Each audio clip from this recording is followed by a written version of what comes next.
Ogni giorno migliaia di notizie ci raccontano i fatti che accadono in Italia e ogni giorno c'è una voce fuori dal coro. Quotidiano di Sicilia, il quotidiano d'Italia. L'informazione che ribalta i luoghi comuni, una vera visione dei fatti. L'Italia vista da sud. Ogni siciliano che vive in Italia e nel mondo è una risorsa, è protagonista della crescita della nostra nazione. Dai forza alla crescita della nostra isola, abbonandoti al QDS digitale più archivio a soli 99 euro anno. Quotidiano di Sicilia, il quotidiano d'Italia, una scelta di valore. Per la tua pubblicità su TVA, chiama il numero 337 96 55 60.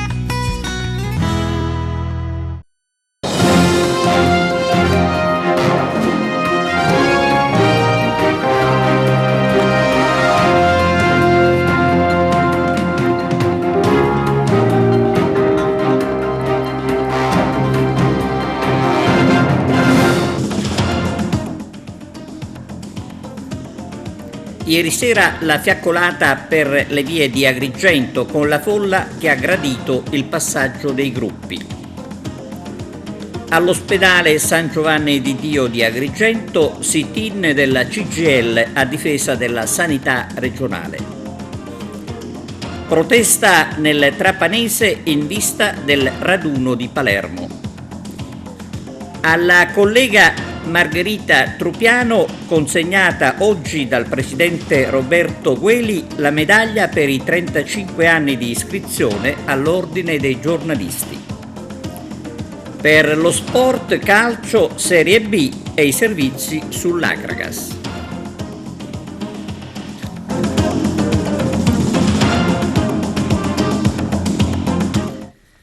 Benvenuti su TVA Notizie. Come avete sentito nei titoli, ieri sera fiaccolata per le vie di Agrigento con i gruppi partecipanti alla festa del Mandorlo e poi lo spettacolo al Palacongressi. Ci sono i servizi.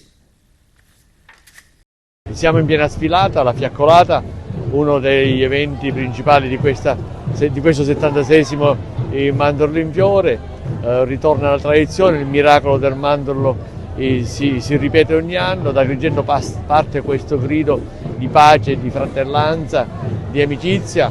Un'altra novità che siamo arrivati fino a qui scendendo proprio per la via Calicata e la via Manzoni, che da tempo erano state abbandonate da questa tradizione. La città è piena di turisti.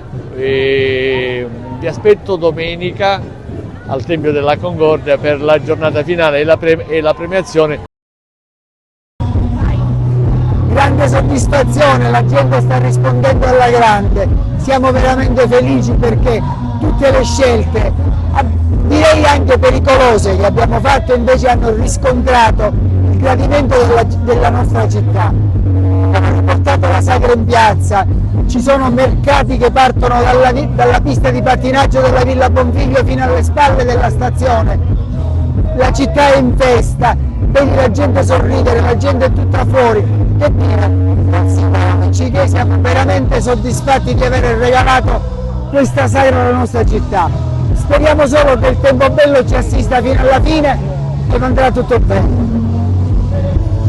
Si è appena conclusa la fiaccolata dell'amicizia, siamo nel vivo della festa del Mandorlo in Fiore, sta andando tutto bene fino ad ora e sarà così fino a domenica, ne siamo certi. La città è in festa chiaramente, tanti turisti, tante persone che sono accorse a vedere questa festa che ormai per 67 anni celebriamo ed è veramente un fiore all'occhiello per la nostra città. Ora questa sera abbiamo appena inaugurato un evento qui in Piazza Marconi, un evento finanziato da privati in sinergia con la pubblica amministrazione, perché quando l'amministrazione fa delle cose positive anche i privati sono portati ad investire, quindi che ben vengano queste iniziative, che ben vengano gli eventi, perché muovono l'economia, muovono il commercio e quindi si crea turismo. La capitale italiana della cultura che ci apprestiamo a vivere sicuramente ci vedrà coinvolti in tantissime iniziative, ma quello che dobbiamo ribadire sempre è la sinergia tra gli agrigentini inizialmente, fra tutti, come il Mandorlo in Fiore, no? Una festa di civiltà, una festa di popoli che si intersecano, che fanno amicizia e che tutti insieme vanno verso un unico obiettivo, che è quello del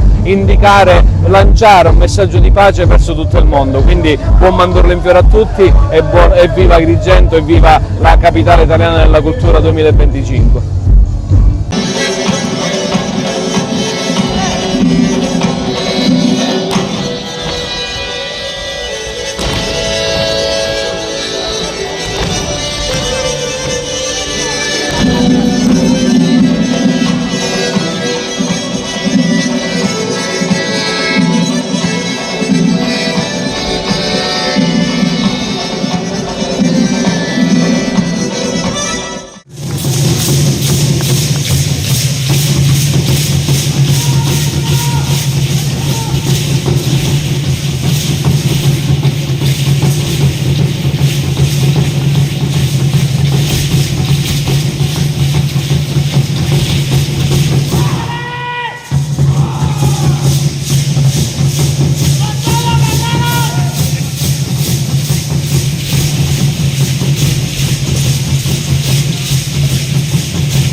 E nell'ambito della Festa del Mandorlo, passeggiata nella Valle dei Templi dei Bambini del Mondo.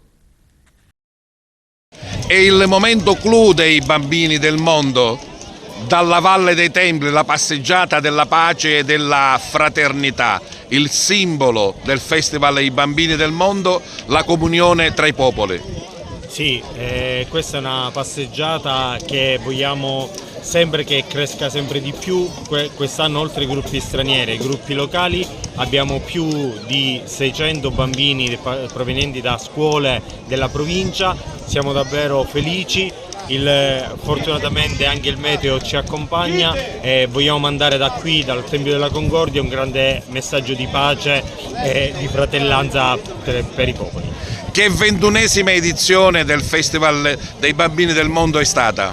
Una grandissima edizione, abbiamo avuto un grande successo di pubblico, tutti gli spettacoli sono stati sold out, un grande successo da parte della critica e del pubblico che ha veramente apprezzato questi bambini che provenienti da 9 nazioni, che hanno regalato gioie e sorrisi a questa città. Un momento particolare che tu così ricordi magari con più attenzione? Le cose più particolari, oltre naturalmente ai momenti degli spettacoli, sono i giochi, i girotondi che fanno i gruppi dietro le quinte. Quelle sono le cose che ci danno più gioia. Amicizia, quindi condivisione e la nascita anche di nuovi accordi, di nuove simpatie. So che molti gruppi internazionali hanno invitato i gruppi agrigentini a partecipare ai loro festival. Sì, è proprio questo scambio, questa commistione naturalmente tra i vari gruppi. I presidenti si sono scambiati email, numeri telefonici e tutto proprio per invitarsi anche loro nei loro festival, e domani ci sarà anche un gemellaggio tra due gruppi e un gruppo di Favara, proprio a testimoniare ancora di più questa commissione tra i vari gruppi. Quindi un trampolino di lancio per la mega festa ai Bambini del Mondo di Agrigento, capitale della cultura 2025. Sì, ci stiamo già preparando. Nei social stanno arrivando al festival tantissime richieste di partecipazione per il prossimo anno. Avremo sicuramente delle difficoltà a scegliere i gruppi, però Bene. Siamo felici così. Grazie. I Bambini del Mondo salutano tutti. I Bambini del Mondo, via e va a Mandorla in fiore. Sì, siamo quasi al culmine della festa, oggi è il penultimo giorno. Importante questo messaggio che oggi parte da qui, dalla Valle dei Templi, è la passeggiata della pace, della fratellanza e dell'amicizia. I primi attori sono i bambini, ci sono tantissime scuole, mi ha colpito la scuola L'Acquasino dove i bambini sono vestiti con dei costumi che rappresentano i 4 elementi di Empero, aria, acqua, terra e fuoco. Questo è significativo. Io penso che quello che sta succedendo ad Agrigento è meraviglioso, è una manifestazione stupenda, molto sentita, tanta economia è arrivata ad Agrigento e questo sono anche contento dei miei concittadini, per tutti i commercianti e tutti gli esercenti che naturalmente hanno questa unica attività. Che dire, Agrigento è al centro del mondo, lo rappresentiamo proprio con tutti i gruppi folcloristici che vengono da tutte le parti del mondo. Domani io invito la cittadinanza domani qui prima alla sfilata in città e poi qui al Tempio della Concordia per i balli finali e poi per le premiazioni. Come detto, la festa volge al termine, tracciamo un primo consuntivo, Sindaco. Ma per ora il primo consuntivo può essere solo ed esclusivamente positivo, ma non tanto perché lo dico io, ma tanto per l'entusiasmo della gente, per le telefonate che mi arrivano, per i messaggi che mi arrivano, per i commenti anche sui social, anche iconograficamente è suggestivo quello che si vede e quello che viene pubblicato. Ripeto, siamo in un posto meraviglioso, Agrigento se lo merita. In difesa della sanità siciliana, ad Agrigento sit-in all'ospedale San Giovanni di Dio da parte della CGIL. Vediamo.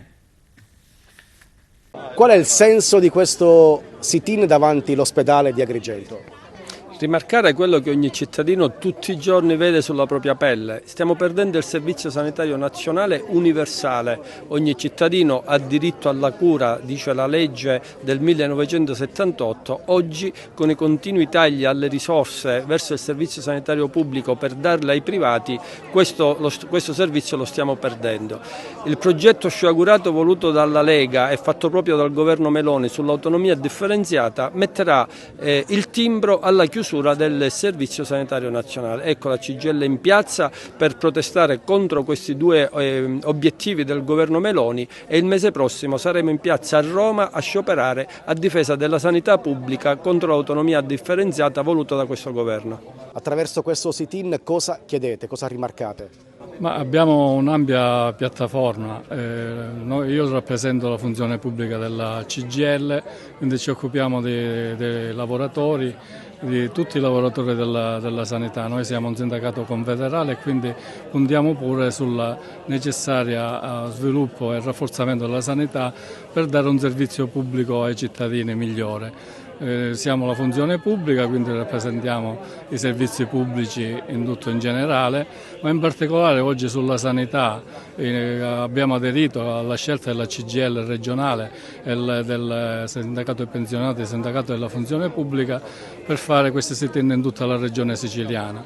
È chiaro che la sanità cammina sulle gambe dei lavoratori in principal modo, quindi i lavoratori che siano essi medici, infermieri, OS, ausiliari, sono tutti necessari per dare un servizio efficace ed efficiente ai cittadini. Ora, purtroppo dobbiamo dire che questo governo nazionale e anche il governo della regione siciliana non hanno saputo finanziare, non hanno saputo rafforzare la sanità, quindi ne pagheranno le conseguenze i ceti più deboli che già versano una parte delle proprie entrate per prevenire o per l'assistenza sanitaria, quindi una sanità che va verso una privatizzazione, che tra l'altro le aziende sanitarie private si prendono, diciamo, la parte migliore con servizi di valore aggiunto.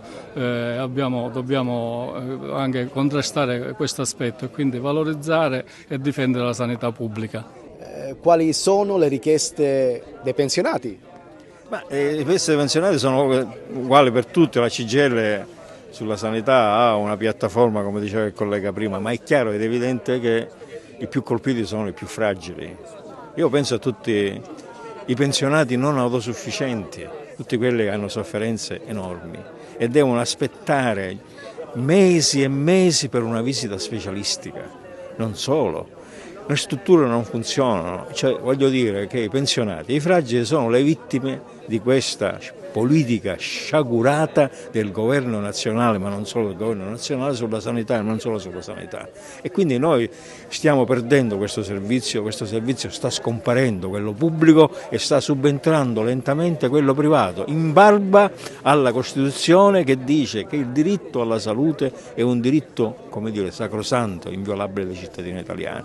Noi non permetteremo questo voglio dire io a tutti i cittadini, seguiteci perché è una battaglia di tutti, perché quando ci accorgeremo che se siamo male non possiamo andare in ospedale, ma dobbiamo andare da un privato a pagarlo, allora sarà troppo tardi. Dobbiamo intervenire ora e facciamo un appello a tutti i cittadini perché questa cosa se la mettono in testa: se si perde il servizio nazionale, la nazione finisce.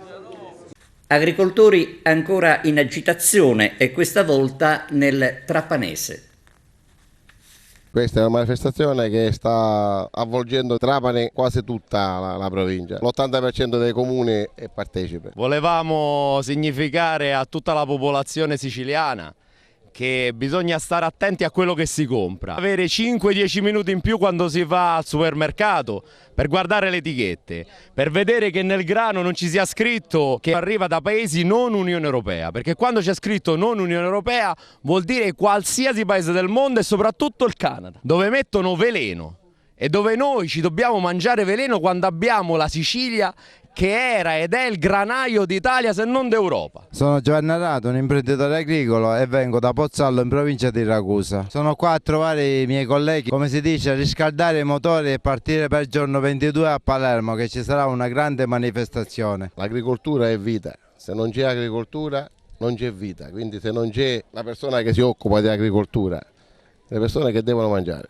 Farina di insetti, che devono mangiare? Carne sintetica? Penso che le persone non mangeranno mai di queste schifezze. Sono Vincenzo Cumaudo da Catania, sono venuta a trovare i miei colleghi agricoltori. I veri agricoltori siamo questi. Noi siamo quelli che non siamo scesi a finti patti governativi. Noi non ci stiamo solamente con la riduzione IRPEF, noi ancora tutt'oggi protestiamo. Siamo la vera forza e siamo i veri agricoltori. Vivi bene, mangia sano, compra siciliano, perché la Sicilia è un tesoro.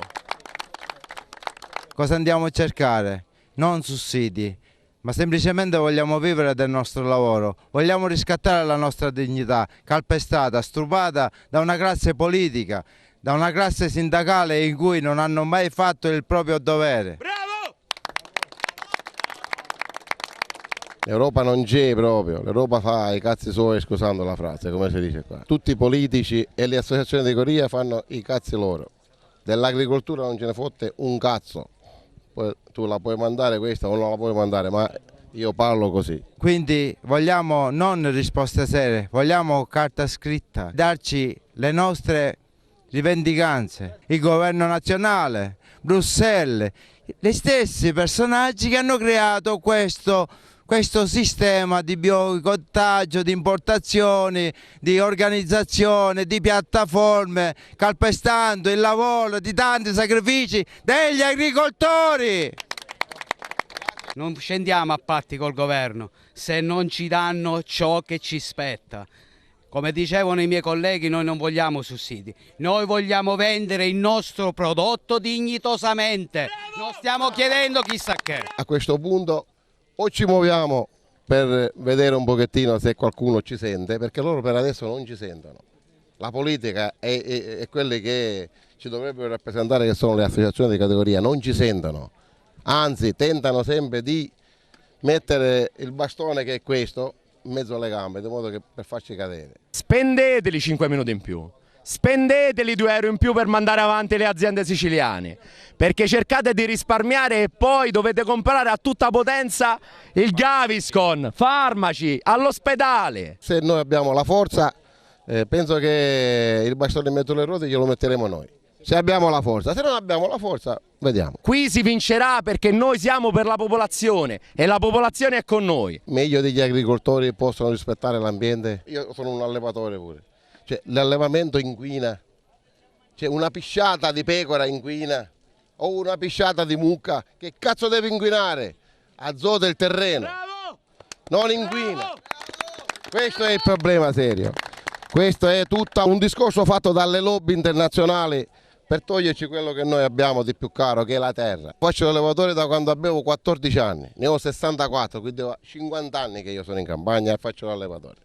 E qualcuno che, diciamo, nelle altre sfere vorrebbe togliermi questo posto, di buono e buono penso che non riuscirà. Ho un figlio che lavora con me. Il problema non è mio figlio, il problema sono tutti gli altri ragazzi. È il sistema che non va. Perché mio figlio, noi facciamo filiera completa con il latte, però la massa di agricoltura non è solo zootecnia, è agricoltura, produciamo grano, produciamo uva, per produrre 1 chilo di grano 30 centesimi, per venderlo 25 centesimi. Più tardi torneremo a casa perché stamattina io sono alzato dalle 4:30, stamattina che prima ho dovuto mungere le pecore e poi dopo sono venuto alla manifestazione, quindi tornerò a casa dalla mia famiglia. Viva la Sicilia alza la voce. Lunedì entrerà in azione la bretella che collega la ditta Gammauta alla diga Castello, una buona notizia per il territorio di Ribera. Volevo comunicare che stiamo ritornando ora dal sopralluogo programmato per stamattina insieme al commissario unico per l'emergenza siccità e idrica, dottor Dario Cartabellotta, e insieme ai vertici del Consorzio di Bonifica, al commissario Giarraputo e al direttore Tomasino, insieme ai responsabili zonali e a tanti amministratori, consiglieri comunali, ma soprattutto a un folto gruppo di agricoltori, Abbiamo fatto un sopralluogo prima nella zona di Poggioliana, là dove c'era una stazione di pompaggio ormai da anni vandalizzata.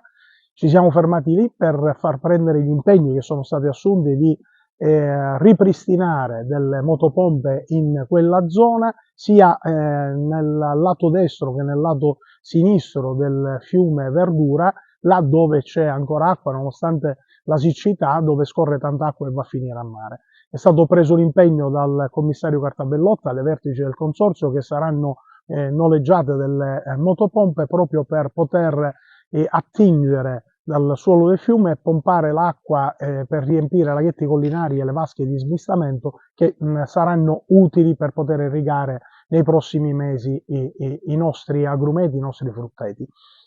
Da lì ci siamo spostati poi alla centrale di San Carlo, Favara di Burgio, centrale che detiene l'Enel per la produzione di energia elettrica, e abbiamo fatto notare personalmente al commissario Cartabellotta, ripeto insieme all'ingegnere Guarino del consorzio di bonifica, l'allaccio che c'è della famosa bretella, ed è stato preso l'impegno, questa è la notizia da dare, che lunedì si aprirà la bretella che farà affluire l'acqua dalla diga Gammauta verso la diga Castello.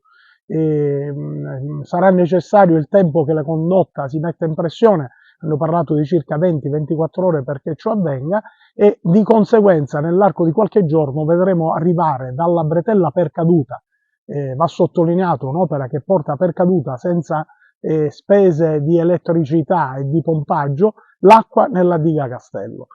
Speriamo che ne possa confluire quanta più possibile per garantire le irrigazioni di emergenza. Da lì ci siamo spostati tutti assieme alla diga Gammauta per verificare il volume di acqua e il livello di acqua contenuto nella diga, e anche, facendo qualche chilometro più avanti, le fluenze che arrivano per alimentare la diga di Gammauta. I tecnici presenti, l'ingegnere Guarino, i vertici del consorzio, ma anche gli agricoltori, il dottore Siracusa, il geologo, si è parlato di circa 200 litri secondo, 200-300 litri secondo, comunque tutta quella che c'è da oggi in poi va ad alimentare la diga di Gammauta, e da lì attraverso la bretella Percaduta verrà travasata alla diga Castello. Questo per essere conseguenziali a quanto abbiamo richiesto come sindaci del comprensorio, a quanto è stato raccolto, e colgo l'occasione ancora una volta per ringraziarlo, da Sua Eccellenza il Prefetto, che immediatamente ha mandato una nota, e questa riunione di stamattina, questo sopralluogo di stamattina, gli impegni ulteriori presi stamattina sono anche conseguenza di questo intervento di Sua Eccellenza il Prefetto. Speriamo bene, speriamo soprattutto che il buon Dio ci mandi un po' di pioggia abbondante nelle prossime settimane, vista la scarsità delle piogge nel periodo autunnale e invernale che ormai abbiamo alle spalle, così che potremmo superare la stagione estiva garantendo le irrigazioni necessarie ai nostri agrumeti, ai nostri frutteti. Dopodiché sono stati riconfermati gli impegni a medio e lungo termine per poter affrontare in maniera seria, programmatica e con una visione il problema dell'approvvigionamento idrico per le nostre campagne. Questa mattina nella sala Mario Scelba del Palazzo Municipale di Caltagirone la nostra Margherita Trupiano ha ricevuto la medaglia d'argento per i 35 anni di iscrizione all'Ordine dei giornalisti da parte del presidente dell'Ordine Roberto Gueli. Alla collega le congratulazioni di Televideo Agrigento. A Favignana approvato dal Consiglio Comunale il bilancio di previsione. Vediamo. Oggi il Consiglio ha approvato il bilancio di previsione 24-26. Il bilancio è stato approvato nei termini di legge. È uno dei pochi comuni siciliani che ha approvato il bilancio in termini, e questo consentirà di poter potenziare i servizi con le maggiori risorse previste in bilancio e proseguire la cantierizzazione delle opere pubbliche molto importanti che questo arcipelago entro quest'anno vedrà alla luce.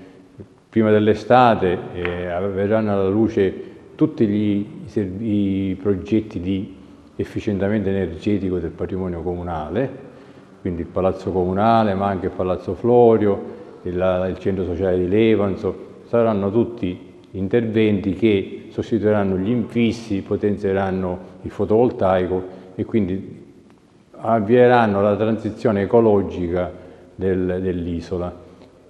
Poi a seguire già gli appalti integrati sono stati affidati, i lavori inizieranno alla fine dell'anno, quelli importanti dell'efficientamento idrico. Mi limito a citare questi perché con la scarsità di acqua di cui tutti sappiamo, dotare le 3 isole di 3 potabilizzatori, 3 dissalatori e ampliare la rete idrica di Favignana anche al di là della montagna verso il bosco, chiaramente farà fare quel salto di qualità sia nella distribuzione che nell'approvvigionamento. Ciò vuol dire che nel momento in cui saranno realizzate queste opere non avrà più bisogno l'isola di Favignana della nave che porta ogni estate l'acqua nell'isola.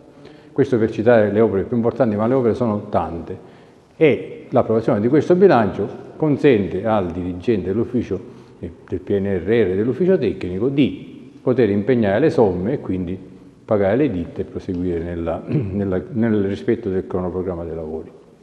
Tutto questo avviene a 0 tasse, nel senso che questa amministrazione, come ha fatto sempre fin dal suo insediamento, ha mantenuto le tasse le più basse che ci sono nelle isole siciliane e anche in altri arcipelaghi dell'Italia. Una cosa molto importante è che i cittadini delle Egadi pagheranno sempre la stessa Tari, pur in presenza di un aumento vertiginoso dei costi, sia per l'inflazione, sia per l'aumento dei servizi e dei costi delle materie prime, ma anche per la necessità di conferire il rifiuto indifferenziato a Catania e non più a Trapani, per un guasto al TMB, il che comporta un pagamento di 380 euro a tonnellata rispetto ai 120 precedenti.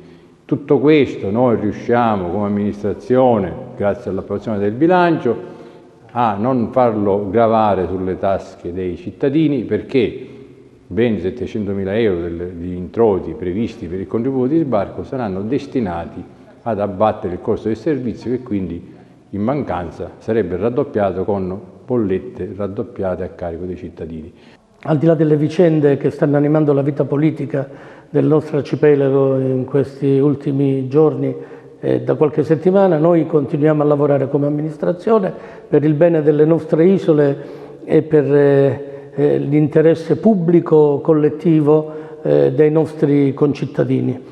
Il bilancio che il Consiglio Comunale ha approvato è un bilancio con una forte caratterizzazione sociale, è un bilancio che contiene ormai opere pubbliche già cantierabili e quindi con lavori pubblici che nei prossimi mesi si vedranno e saranno utili per la vita sociale e collettiva del nostro arcipelago, opere attese da anni.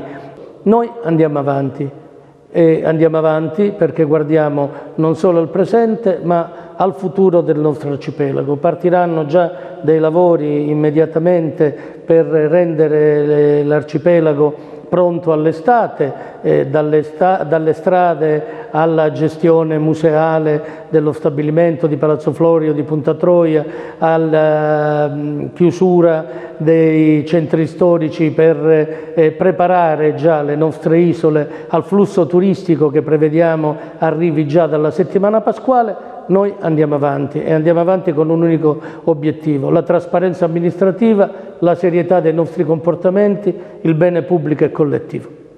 E adesso pausa per la pubblicità, torniamo tra poco con altri servizi e notizie.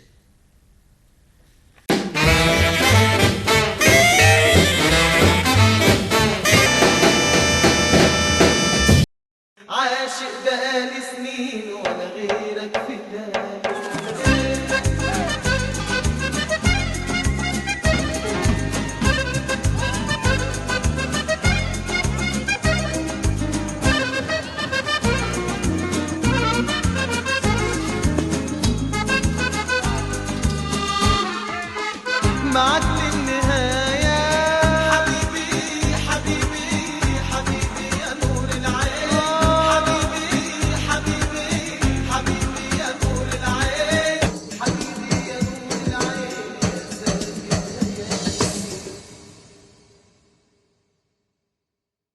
Per la tua pubblicità su TVA chiama il numero 337 96 55 60.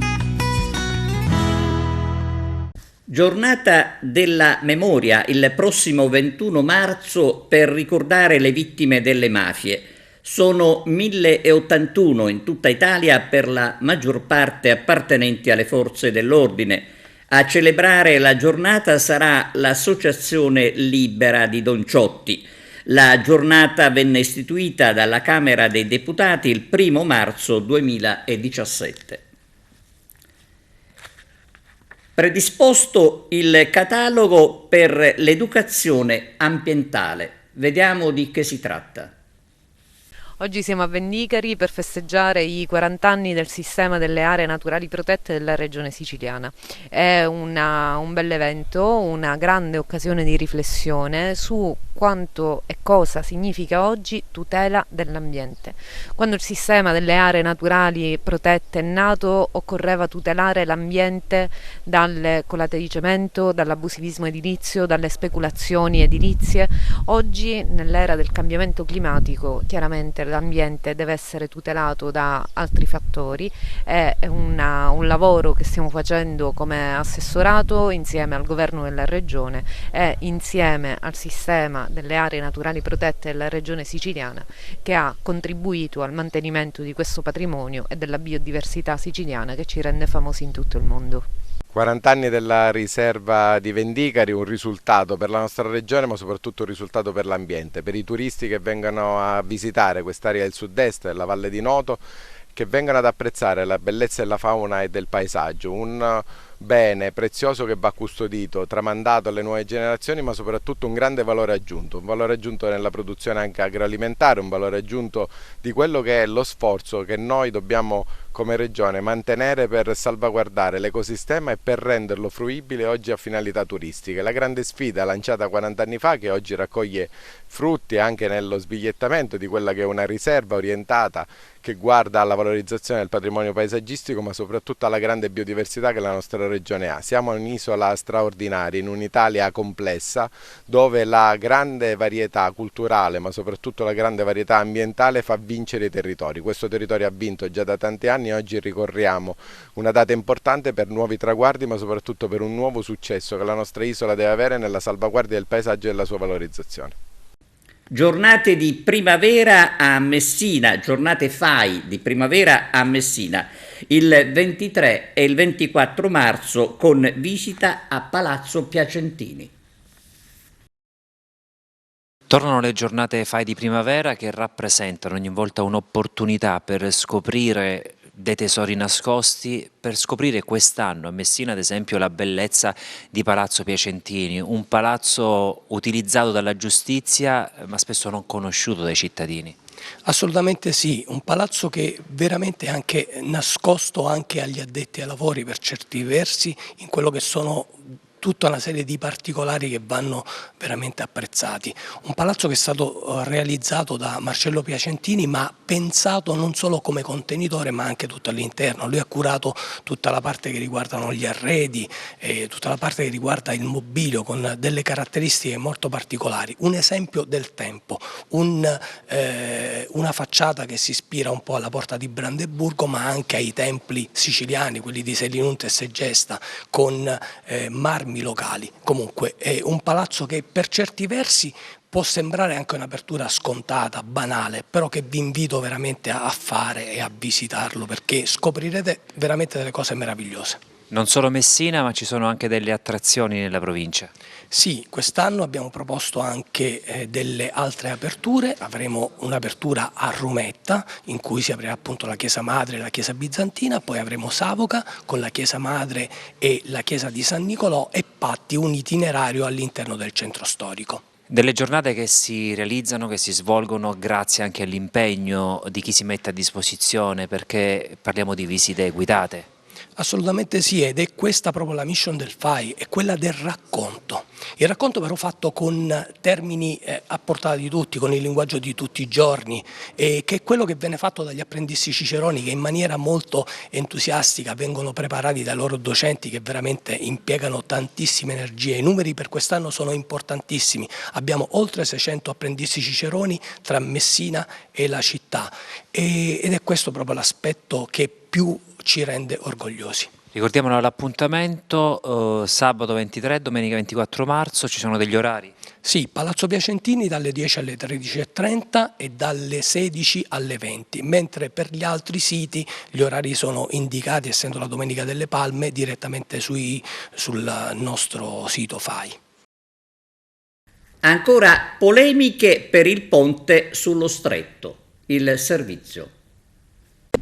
Il governo, ma soprattutto il ministro delle infrastrutture Matteo Salvini, ha fissato la data di approvazione del progetto esecutivo del ponte sullo Stretto nel luglio 2024, avviando una folle corsa da marzo del 2023, quando è stato approvato il decreto in Consiglio dei Ministri per aprire i cantieri veri del ponte dopo l'estate e consentire a giugno, a ridosso del voto delle europee, di piazzare già qualche griglia per celebrare una cerimonia del taglio del nastro. Il parere è positivo, ma ci sono alcune raccomandazioni, sottolineano dalla società Stretto di Messina SPA. Inoltre il Comitato Scientifico Esterno, organo autonomo e indipendente istituito per legge composto da 9 esperti nominati dal Ministero delle Infrastrutture e dei Trasporti, d'intesa con la Regione Calabria e la Regione Siciliana, scelto per valutare la fattibilità della grande opera del ponte sullo Stretto, ha messo nero su bianco tante osservazioni al progetto definitivo presentato dai privati, che l'idea del ministro delle infrastrutture Matteo Salvini di aprire il cantiere entro l'estate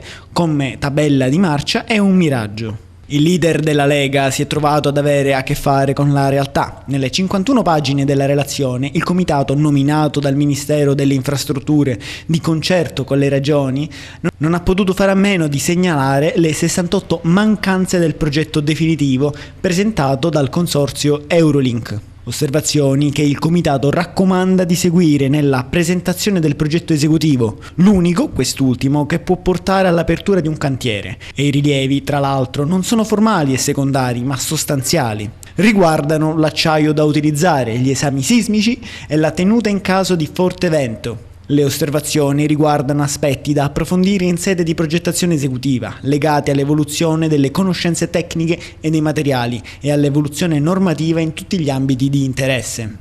Nella relazione si legge: il Comitato ritiene opportuno che in fase di progetto esecutivo si verifichi la robustezza della struttura del ponte in maniera più ampia. Oppure il Comitato chiede lo svolgimento di analisi non lineari dell'impalcato soggetto a vento turbolento. Secondo alcuni ingegneri, infatti, questi modelli non lineari sugli effetti del vento in una struttura unica al mondo come il ponte sullo Stretto richiedono mesi, considerando la difficoltà dell'opera. Aggiungono dal comitato, sempre in tema di esami del vento, una problematica è legata all'aggiornamento del documento Valutazione del vento, adottata nel piano definitivo del 2011 e fatto nel 2004 da un gruppo di ricerca dell'Università di Genova. Si ritiene che il documento debba essere adeguato e aggiornato. Le raccomandazioni riguardano anche l'utilizzo dell'acciaio. Il comitato scientifico raccomanda che in sede di piano esecutivo si tenga conto dell'attuale quadro normativo sui materiali e si specifichino i requisiti meccanici per gli acciai in modo congruo alle normative vigenti. Il comitato ritiene necessario inoltre che la progettazione esecutiva tenga debito conto dell'effettiva reperibilità degli acciai da impiegare. Il comitato scientifico chiede anche ulteriori esami che non sono stati inseriti nel progetto definitivo. Si ritiene opportuno che l'aggiornamento delle analisi strutturali vengano riesaminati scenari che tengono conto dell'azione combinata del vento e dei carichi di traffico ferroviario e stradale, e ciò al fine di confermare il livello di sicurezza e di funzionalità del ponte, anche nel caso di eventi estremi. Insomma, non si tratta di piccole raccomandazioni, anzi, questo progetto andava bocciato e rifatto uno nuovo, attacca il deputato Alleanza Verdi e Sinistra Angelo Bonelli. La risposta del consorzio fa capire bene come i tempi non siano compatibili con quelli richiesti dalla politica e dal ministro, approvazione del progetto esecutivo entro luglio 2024, perché sottolinea come queste analisi non lineari sul vento siano dispendiose in termini temporali. Restiamo a Messina, dove la CGIL lancia l'allarme sulla fine del mercato tutelato. Mercato libero presentato come un'opportunità per l'utenza, Voi però oggi riflettete, accendete i riflettori anche su un altro aspetto, dicendo che comunque il mercato tutelato ormai è finito. Cosa significa? Sì, da luglio il mercato tutelato, che era quello tutelato dall'agenzia ARERA, quella che controlla, diciamo, l'energia in Italia, finisce e comincia il mercato libero. Noi con l'iniziativa di oggi vogliamo porre l'attenzione soprattutto sulle persone fragili, sulle persone che non si possono permettere molto spesso di pagare la bolletta dell'energia elettrica. Noi dobbiamo ragionare, abbiamo chiesto anche al governo di confrontarsi su come poter tutelare queste persone fragili. Oggi noi spiegheremo anche tecnicamente quali può essere la convenienza del mercato libero, la tutela del mercato tutelato, quindi oggi come CGIL, Federconsumatori e lo SPI noi presenteremo alla popolazione anche gli aspetti tecnici. Noi crediamo che le persone, soprattutto quelle deboli, le persone che non sono in condizioni anche economiche, non soltanto fisiche, perché ricordiamo che molto spesso il mercato tutelato tutelava le persone con queste fragilità, quindi queste persone debbono essere aiutate. In questo momento c'è una totale anarchia anche nell'informazione, perché il governo non ha saputo neanche comunicare bene il passaggio tra mercato tutelato e libero, e oggi con l'iniziativa odierna noi crediamo di fare anche un servizio alla popolazione per capire meglio quali sono le tariffe, qual è la convenienza del mercato libero, perché come CGIL e come Federconsumatori credo che la tutela collettiva, quella dei contratti, vada poi associata alla tutela individuale, e questa iniziativa di oggi si inserisce proprio in questo contesto di tutelare le persone. La libera concorrenza in teoria dovrebbe portare a un abbassamento delle tariffe, noi questo lo auspichiamo, però in Italia, diciamo, i soggetti erogatori dell'energia sono sempre pochi e quindi si corre il rischio che alla fine non si faccia una vera e propria concorrenza tra di loro, ma che possano stabilire anche delle tariffe, e poi una persona dovrebbe decidere a quale, diciamo, azienda affidarsi. Noi riteniamo, ripeto, che vada fatta luce veramente su chi noi dobbiamo tutelare e su chi invece poi può aderire al mercato libero. Quindi oggi noi faremo questo servizio per capire, per far capire alle persone non soltanto la tutela che debba esserci all'interno di questo contesto, ma soprattutto capire qual è la convenienza effettiva di questo mercato libero, perché la concorrenza fa bene soltanto se agevola i cittadini, soltanto se i cittadini abbiano veramente un abbassamento dei costi dell'energia, perché abbiamo visto soprattutto anche per le imprese che i costi dell'energia aumentano, dettati anche da fattori internazionali. L'abbiamo visto, diciamo, anche con la guerra in Ucraina e con la guerra che in questo momento c'è in Palestina. Molto spesso alla fine i soggetti, quelli fragili, sono quelli più deboli che ne risentono negativamente. La cassata siciliana è troppo dolce. Questa l'opinione di Igino Massari espressa qualche giorno fa. E adesso c'è la risposta del pasticcere palermitano Giovanni Cappello. Vediamo. No, non è davvero troppo dolce la nostra cassata. La nostra cassata negli anni è stata migliorata e come? È stata migliorata, è stato tolto prima cosa il colorante, l'essenza, quindi non ha più quel colore verde. Adesso abbiamo tagliato con della farina di pistacchio e farina di mandorla, quindi il colorante è stato tolto. Lo zucchero, anticamente veniva fatto un chilo di ricotta, 700 di zucchero, oggi è stato abbassato a più del 50%, abbiamo dai 300 ai 350 grammi di zucchero per chilo sulla ricotta. Non c'è più quel marzapane dove una volta veniva fatto 4 parti di zucchero, 3 parti di zucchero e una parte di mandorla, è stata migliorata. Poi vabbè, i nostri canditi, sono stati tolti i solfiti, abbiamo un prodotto sicuramente oggi molto d'eccellenza. E poi la tradizione, maestro. La tradizione sicuramente è una di quelle cose che da noi non va migliorata, ma non va tanto cambiata. Ricordiamo che questo dolce è per noi la regina dei dolci siciliani, per noi la cassata è un'istituzione. E per questo avevo chiesto di fare un disciplinare per evitare questi commenti, perché oggi ci troviamo a vendere cassate da 20 euro e trovare cassate nel mercato a 6 euro chilo. Sicuramente la cassata di 6 euro chilo, 10 euro chilo non avrà mai gli ingredienti di una cassata da 20 euro chilo. Lì sì che è un prodotto dolce e zuccherato, come ha detto il maestro Massari. Per chiudere, i turisti principalmente cosa vi chiedono quando entrano nella vostra pasticceria? Il turista quando entra la prima cosa che ci chiede sono cannoli e cassata. Cioè per loro è un dolce da portare in viaggio e portarlo nelle loro case e far conoscere questo prodotto e questa bellezza barocca che noi abbiamo. Siamo alla pagina sportiva calcio, iniziamo con l'ennesimo disastro del Palermo. Il sogno della promozione diretta in Serie A si è trasformato in un tormento, una cocente presa in giro e nulla viene fatto per salvare il salvabile, ammesso che ci sia ancora qualcosa da salvare. Il Palermo di Eugenio Corini non si può guardare assolutamente. Non possono farlo i tifosi che vogliono divertirsi e godere e non soffrire maledettamente vedendo gli altri strapazzare un Palermo senza idee e senza gioco. Presentarsi in casa con prestazioni come quella di ieri significa calpestare la dignità, ma significa soprattutto scarso attaccamento alla maglia e scarso impegno per non farsi travolgere così facilmente anche dagli ultimi. I fischi di ieri che hanno accompagnato la squadra devono far riflettere la società sul da farsi, ma da subito, per evitare il totale disastro che ormai è dietro l'angolo. Ieri il Palermo ha tirato in porta a pochi minuti dalla fine della partita. Un solo tiro. Diciamo che non c'è proprio altro da aggiungere. E veniamo all'Acragas che incontra il San Cataldo e poi il campionato di eccellenza con Carmelo Lentini. Importante match della stagione per l'Acragas di Marco Coppa che al Valentino Mazzola di San Cataldo contro la locale squadra del tecnico Francesco Passiatore cerca punti importanti per avvicinarsi sempre più all'obiettivo della salvezza anticipata.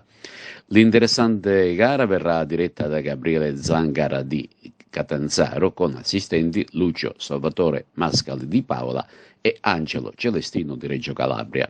Il fischio d'inizio è programmato alle ore 15. Sembra lo stesso orario, si giocheranno poi a Cireale Trapani, Igea Vibonese, Locri Real Casalnuovo, mentre a partire dalle 14.30 saranno in campo Portici Licata, Reggio Calabria Castro Villari, San Luca Sant'Agata e Siracusa Gioiese. Riposano invece questo turno Canicattì e Ragusa. Ed ora spazio alle interviste. Mister Marco Coppa presenta la sfida di domani contro la San Cataldese in trasferta. In palio ci sono punti importanti per la salvezza. Obiettivo dei biancoazzurri dare continuità ai risultati. L'obiettivo è quello di tentare di raggiungere la salvezza il prima possibile, per cui noi inevitabilmente domani dobbiamo andare lì e tentare di vincere la partita a tutti i costi per cercare di chiudere il discorso salvezza il prima possibile, che probabilmente non sarà neanche quota 38 ma dovremmo arrivare a quota 40. Ancora la quota matematica non si conosce, però non siamo salvi, per cui domani dobbiamo andare a giocarci la partita, ripeto, nel migliore dei modi, nella speranza di portarla a casa. È un derby interprovinciale, che partita ti aspetti, che San Cataldese ti aspetti in campo? Mi aspetto sicuramente una San Cataldese agguerrita, perché anche loro hanno bisogno di punti, quindi sarà una partita sotto il profilo agonistico, sicuramente una partita di alta intensità, come giusto che sia, ripeto, troveremo un avversario agguerrito, ma abbiamo lo stesso obiettivo. Noi vogliamo raggiungerlo come loro il prima possibile, quindi sarà una partita tosta. Arrivate in grande spolvero a questa partita dopo la bella prestazione casalinga di domenica scorsa? No, noi arriviamo bene, come dici tu, perché veniamo da un periodo più o meno felice. Il problema però è sempre dietro l'angolo, la cosa più importante è tentare di mantenersi nel tempo, dare continuità a quello che abbiamo fatto, altrimenti non è servito a nulla quello che di buono è stato fatto fino ad oggi. Dobbiamo continuare, non sederci, non appagarci, perché altrimenti significa che non siamo maturati. Dobbiamo continuare in questa